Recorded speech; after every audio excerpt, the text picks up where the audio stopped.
Corona में एक एक को पकड़कर इंजेक्शन दिया गया, इसलिए 1 1 बन गया इंजेक्टिव फंक्शन। जब भी आपको अटल जी अकेले घूमते हुए मिल जाए, समझ लेना वो इनटू फंक्शन है। या 2 और 3 का क्रश भी है, जो कि कॉमन है ना, इसलिए ये मैनी वन फंक्शन है। करेक्ट।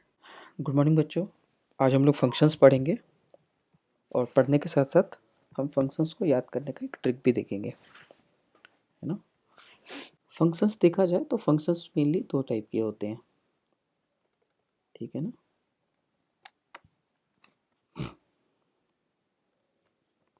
एक होता है 1 1 फंक्शन और दूसरा होता है many one function.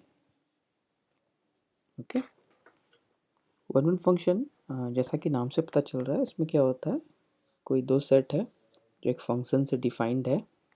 Okay, set A set B.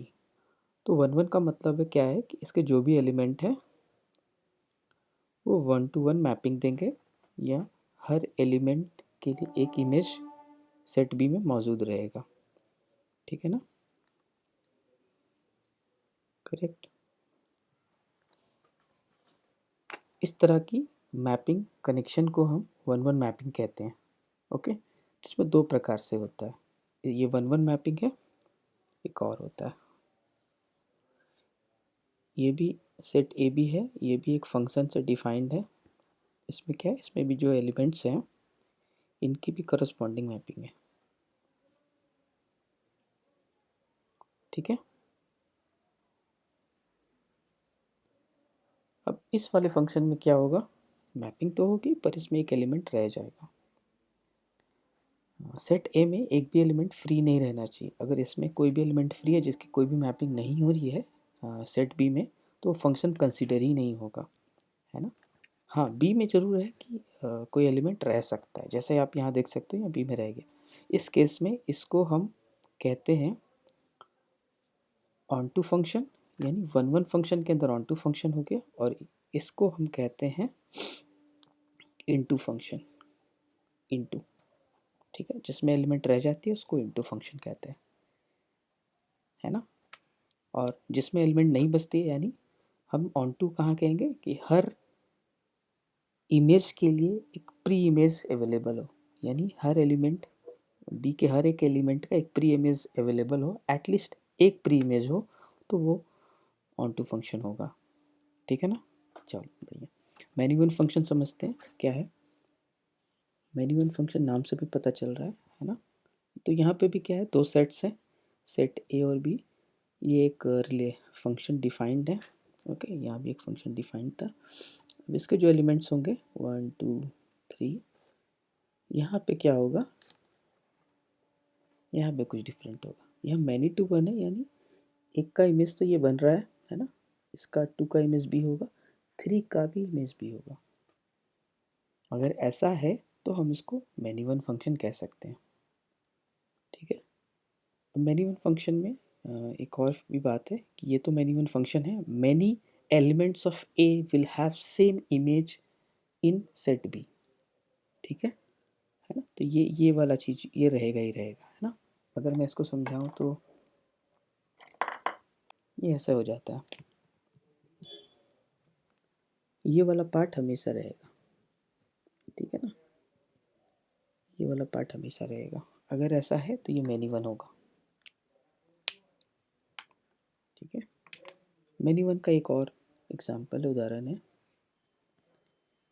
ये 2 सेट है, सेट ए सेट बी, ये भी एक फंक्शन से डिफाइंड है, पर इसमें देखो क्या होगा, 1 2 3 ए एंड बी। इसमें क्या हो रहा है, 1 का इमेज ए है, 2 का इमेज बी है, 3 का इमेज बी है। अगर ऐसा है तो ये भी मैनी वन फंक्शन है, क्योंकि आपको मैंने कहा था कि ये वाला पार्ट अगर है तो उसको मैनी वन फंक्शन कह सकते हैं, है ना। पर इन दोनों में कुछ डिफरेंसेस है, जानते हो क्या। यहाँ पे एक एलिमेंट खाली रह गया, जैसे आप देख सकते हो यहाँ पे ऑन टू में एक एलिमेंट जो है खाली रह जा रहा है। यहाँ आप देख सकते हो यहाँ एक एलिमेंट खाली रह गया, जब खाली रह गया तो इसको इनटू फंक्शन कह दिए। यहाँ पे भी एक एलिमेंट खाली रह गया, है ना। जब खाली रह गया तो हम इसको भी यहाँ पे इसको इनटू फंक्शन कहेंगे। इसमें कोई भी एलिमेंट खाली नहीं है, ये ऑन टू फंक्शन है। तो अगर मोटा मोटा समझो तो ये फंक्शन मैनी वन के साथ साथ इनटू फंक्शन है। क्यों इनटू फंक्शन है? इनटू फंक्शन की मैनी वन फंक्शन का मतलब है कि more than one element have same image in B, है ना।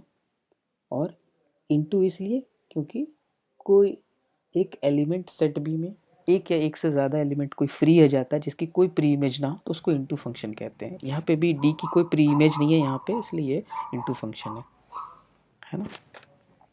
यहाँ पे आप देखो, इसमें कोई भी इमेज फ्री नहीं है बी में, हर किसी की एक मैपिंग अवेलेबल है, इसलिए ये इनटू तो नहीं है ना।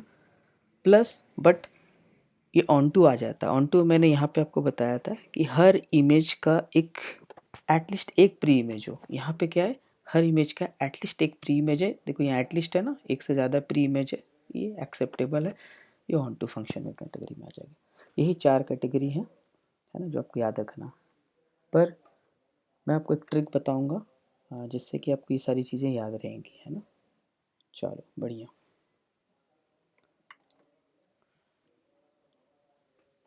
बच्चों मैं क्या करता हूँ ना, तो मैं क्या करता हूँ, मैंने यहाँ वन वन को मैं राम सीता फंक्शन बोलता हूँ। राम सीता फंक्शन, राम सीता फंक्शन क्यों?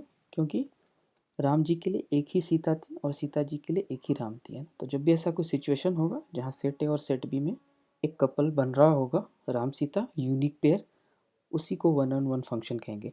अब इन दोनों को आप देख लो, इसमें क्या, ये वन ऑन फंक्शन है क्योंकि हर राम जी के लिए एक सीता है, हर राम जी के लिए एक सीता है। यहाँ पे अगर देखना तो यहाँ पे भी हर राम जी के लिए एक सीता है। यहाँ पे आप देख सकते हो एक सीता यहाँ फ्री है ना। तो Ram Sita function one one में ये कंडीशन रहेगा कि राम जी कभी भी अकेले नहीं होंगे, Ram ji will always have one Sita with him, correct. ठीक है, मैनी वन फंक्शन को मैं यहाँ बोलता हूँ सेम क्रश फंक्शन। नाम से तो आप समझ ही गए होंगे बच्चों, स्कूल्स में बहुत होते हैं बच्चों के सेम क्रश, है ना। इधर उधर कहाँ देख रहे हो, मैं आपके लिए ही कह रहा हूँ। when two boys like one girl और two girls like a same boy, that is called same crush, है ना। तो यहाँ पे भी सेम क्रश है ना। तो यहाँ पे क्या है, यहाँ 2 और 3 का क्रश भी है जो कि कॉमन है ना, इसलिए ये मैनी वन फंक्शन है, करेक्ट। ये मैनी वन फंक्शन है। यहाँ पे आप देखो तो यहाँ पे भी क्या है, यहाँ पे भी 2 और 3 का क्रश भी है, इसलिए ये सेम क्रश फंक्शन है। ठीक है ना बच्चों। ओके, सेम क्रश, है ना। When two elements have crush on a same element, that is called same crush, है ना। चलो गुड। अब ऑन टू और इनटू को समझते हैं। मैं इनटू को अटल फंक्शन बोलता हूँ, अटल फंक्शन। अटल फंक्शन क्यों? क्योंकि अटल बिहारी वाजपेयी के बारे में आपने सुना होगा, he was unmarried, he was alone.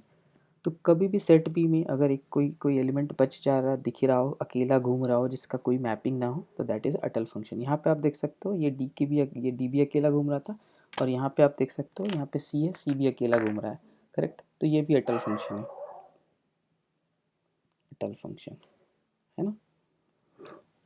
Wait, okay, अच्छा, this one is Atal function, है ना। अब ऑन टू फंक्शन की बात है। ऑन टू फंक्शन को मैंने यहाँ पे बच्चों नाम रखा है 100% प्लेसमेंट। क्यों बच्चों, आप समझ सकते हो। इसमें इसमें क्या कहता हूँ कि हर प्रत्येक बच्चे को प्लेसमेंट कंफर्म है, हर किसी को एक या एक से अधिक नौकरी मिलेगी। अगर ऐसा है तो that is onto function. आप यहाँ देख सकते हो बच्चों, है ना। This one is onto क्योंकि हर बच्चे को, मतलब कोई भी बच्चा खाली नहीं बचना चाहिए। अगर ऐसा है, देखो जब खाली बचा तो वो इनटू फंक्शन हो गया, जब खाली नहीं बचेगा और हर इमेज के लिए एक प्री इमेज अवेलेबल है तो उसको ऑन टू फंक्शन बोलते हैं। उसी प्रकार हर बच्चे के लिए एक या एक से अधिक नौकरी अवेलेबल है तो उसको 100% प्लेसमेंट कहते हैं। यहाँ पे भी आप देखो, यहाँ पे भी देखो 2 बच्चे हैं, दोनों की प्लेसमेंट कंफर्म है, बी की डबल डबल प्लेसमेंट है, दैट्स कॉल्ड 100% प्लेसमेंट फंक्शन। तो बच्चों आप कभी भी कंफ्यूजन हो तो ये वाला फॉर्मूला याद रख लेना, है ना, राम सीता फंक्शन। तो याद रखना कभी भी राम सीता और 100% प्लेसमेंट एक साथ आ जाता है तो उसको राम राज्य कहते हैं, और इस तरह के सिचुएशन को हम बाइजेक्टिव फंक्शन कहते हैं। बाइजेक्टिव फंक्शन वो है जो 1 1 भी है, ऑन टू भी है। 1 1 का दूसरा नाम हो जाता है बच्चों, 1 1 का दूसरा नाम इंजेक्टिव फंक्शन है। कोरोना में एक एक को पकड़कर इंजेक्शन दिया गया, इसलिए 1 1 बन गया इंजेक्टिव फंक्शन। अच्छा, ऑन टू का दूसरा नाम सब्जेक्टिव फंक्शन है। तो कभी भी कोई फंक्शन इंजेक्टिव भी हो, सब्जेक्टिव भी हो, तो उसको कहेंगे बाइजेक्टिव फंक्शन, या फिर 1 1 हो, ऑन टू हो, तो उसको कहेंगे बाइजेक्टिव फंक्शन। तो बच्चों याद रखना 1 1 हमेशा रामसीता फंक्शन है, many one same crush function है, ठीक है। इनटू इज अटल फंक्शन, है ना, क्योंकि इसमें अटल जी हमेशा आपको मिलेंगे, यहाँ पे एक अटल जी आपको मिलेंगे। जब भी आपको अटल जी अकेले घूमते हुए मिल जाए, समझ लेना वो इनटू फंक्शन है, ठीक है। और जहाँ 100% प्लेसमेंट हो, यहाँ कोई अटल जी आपको नहीं मिलेंगे, इनकी तो एक से ज़्यादा प्लेसमेंट मिलेगी आपको, एक से ज़्यादा प्री इमेज मिलेंगे ए में, है ना। यहाँ पे भी देखो एक से ज़्यादा प्री इमेज है, ये मैनी वन के साथ साथ ऑन टू फंक्शन है, ठीक है बच्चों। ऑल द बेस्ट, याद रखना।